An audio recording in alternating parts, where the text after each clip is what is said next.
आज हम chapter number 5 class first के ऊपर हम बात करेंगे मसलिनी सीरीज़ आपके पास क्या होती है। उसके हमने बच्चे 4 एक्सरसाइज थी। एक हमारे पास थी 5.1 थी हमारी, एक आपके पास थी 5.2, 5.3 और आज जो है इसकी लास्ट एक्सरसाइज 5.4 के ऊपर हम बात कर रहे हैं।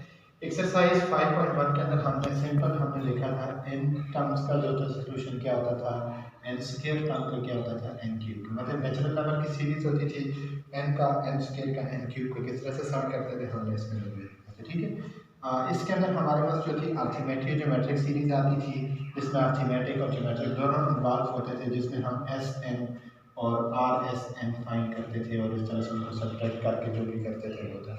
अच्छा, 5.3 के अंदर हमने क्या किया था बच्चे, रेसिप्रोकल मेथड हमने सीखा था। दो मेथड हमने इसके अंदर भी डिस्कस किए थे, अर्थमेटिक के लिए डिस्कस किया था, दूसरा हमने हार्मोनिक के लिए डिस्कस किया था, जिसमें हम सी इन्वॉल्व करते थे, सी माइनस केस होता था और प्लस सी वाला केस होता था। इस तरह वाला काम हम करते थे 5.3 के अंदर। आज बच्चे जो लास्ट एक्सरसाइज है 5.4 है, ये भी आपके पास एक सीरीज का सम हम फाइंड करेंगे और इसमें अप टू हम n तक आप फाइंड करेंगे।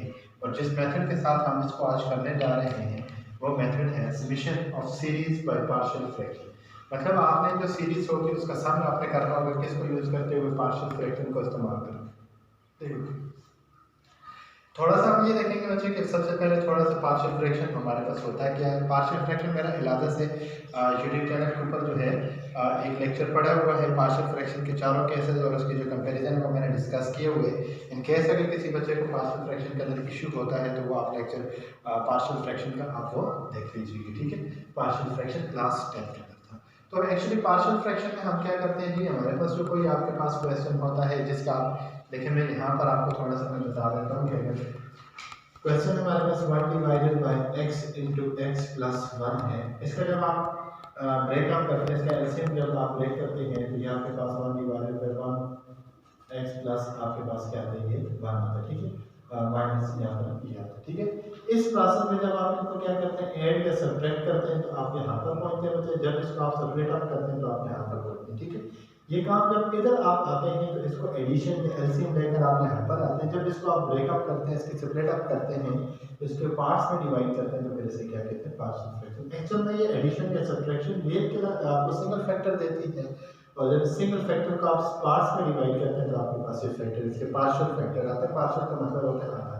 तो ये आपके पास रिवर्स प्रोसेस होता है एडिशन का, जिसमें आपने क्या करना होता है, वापस उस चीज को लाना है। अगर मैं आपसे लिखूं कि ये मेरे पास एक फ्रैक्शन है जिसका फ्रैक्शन में कोई ऐसी फ्रैक्शन थी जिसका सम लेके मैंने ये लाया, तो बताएं वो फ्रैक्शन क्या थी, तो आप इसको साथ ये अगली यहाँ पर आप पहुंचे। ठीक है, इस मेथड को हम क्वेश्चन के अंदर भी डिस्कस करेंगे और उसके क्वेश्चन के अंदर हम डिस्कस करेंगे और इसको सॉल्व करने का तरीका भी डिस्कस किया जाएगा।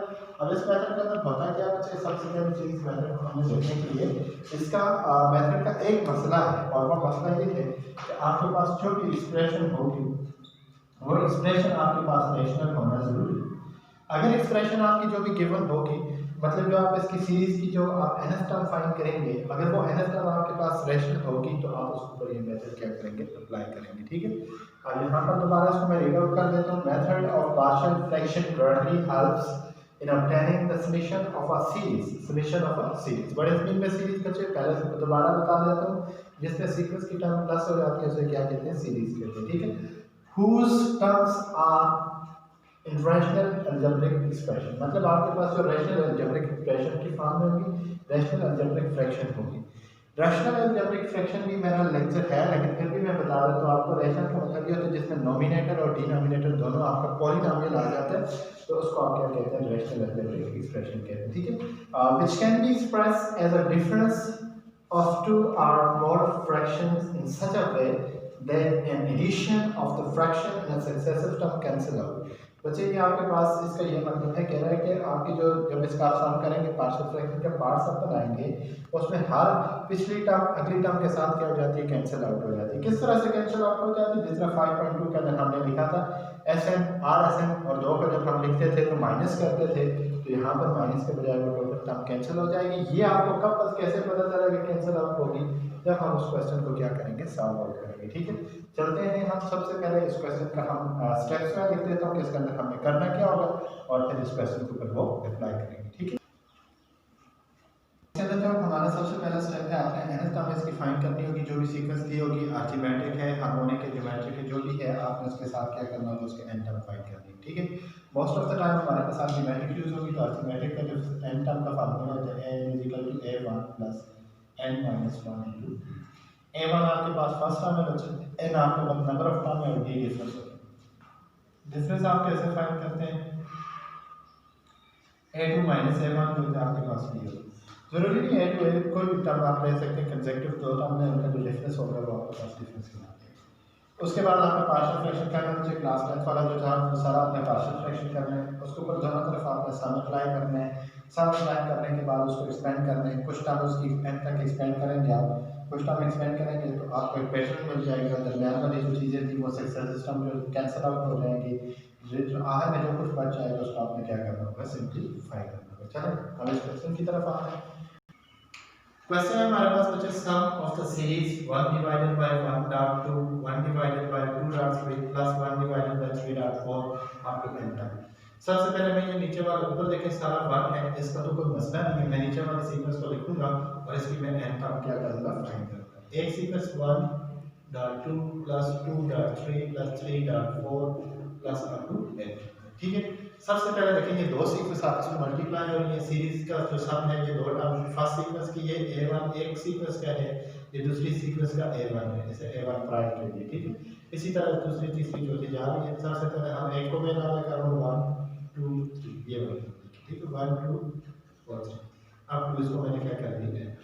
अब सेकंड में स्टार्ट होने में 2 3 4 5 अब तो ये क्या करते हैं हम आगे। ठीक है, इसका मैं nth टर्म का फार्मूला फाइंड करने में देखें सामने पता चल रही है अर्थमेटिक है, तो n का फार्मूला इसको कर लगाएंगे बच्चे, n इक्वल टू क्या होगा a1 plus n minus 1 into d। a1 आपके पास यहां पर क्या है जी 1, a n आपको d फाइंड करना पड़ेगा, d होता है जी a2 माइनस a1। अब यहां लिख लीजिए a2 आपके पास 2 है, a1 आपके पास 1 है, तो 2 माइनस 1 d इक्वल टू क्या आ गया आपके पास 1। d की वैल्यू क्या आ गई, a1 की वैल्यू हमारे पास आ गई। ठीक है, अब इसके अंदर आप पुट करेंगे n को से पुट का होगा कि n टर्म तक है तो n इसी तरह से रहेगा, a1 की जगह क्या लिखा जाएगा 1 प्लस n की जगह n ही होगा और d की जगह भी 1, तो an इज इक्वल टू क्या होगा 1 प्लस n माइनस 1, ये माइनस 1 प्लस 1 इसके साथ कैंसिल हो जाएगा, सो an आपके पास किसके इक्वल आ जाएगा, ये फर्स्ट के लिए आ गया। ठीक है, अब इसको चेक करते हैं, a1 आपके पास a1 प्राइम इक्वल टू क्या है 2, a2 प्राइम आपके पास क्या है 3, d प्राइम किसके इक्वल हो जाएगा जी a2 प्राइम माइनस a1। इसको सिर्फ डिफरेंस करने के लिए मैंने प्राइम लिखा, अदरवाइज आप ना भी लिखें कोई मसला नहीं।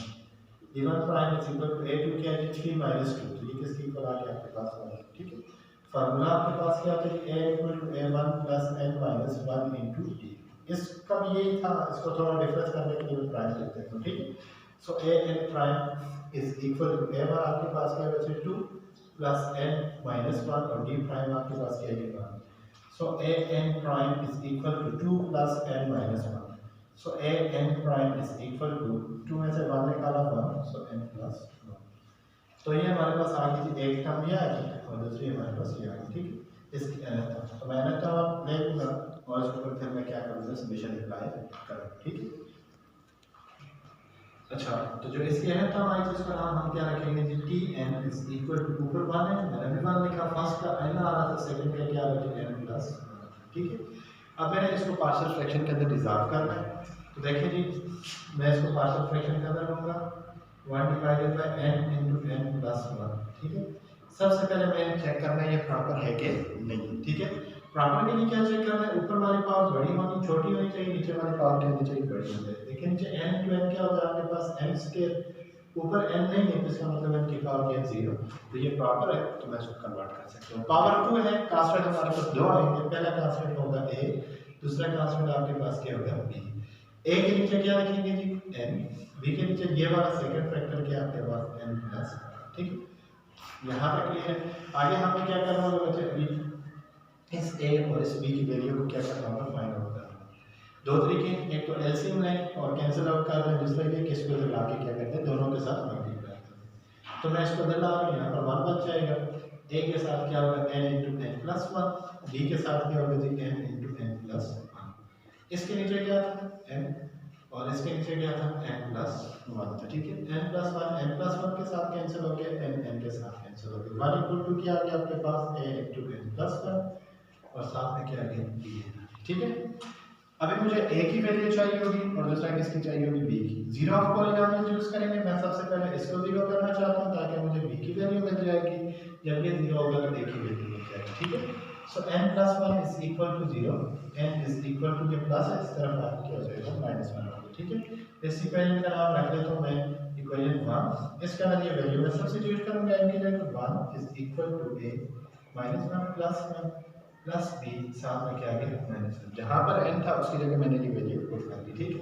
सो 1 is equal to a -1 + 1, it's going be 0 plus plus minus minus, और ये b1 का b है। ठीक है। 1 is equal to a into 0 time it's 0 minus b, और b इज इक्वल टू क्या क्या आपके पास -1। ठीक है। इसी तरह से आपको b की वैल्यू चाहिए, a की चाहिए, तो b को 0 करेंगे, डायरेक्ट इधर n की जगह क्या पुट कर सकते हैं 0। अदरवाइज आप कंपैरिजन मेथड के साथ में मैं दूसरे मेथड से भी आपको करके बता देता हूं। a मल्टीप्लाई में a मल्टीप्लाई में 1 it's a plus b n आती है। ठीक है। हमें वैल्यू किसकी चाहिए थी, b की फाइंड कर चुके हैं, a की।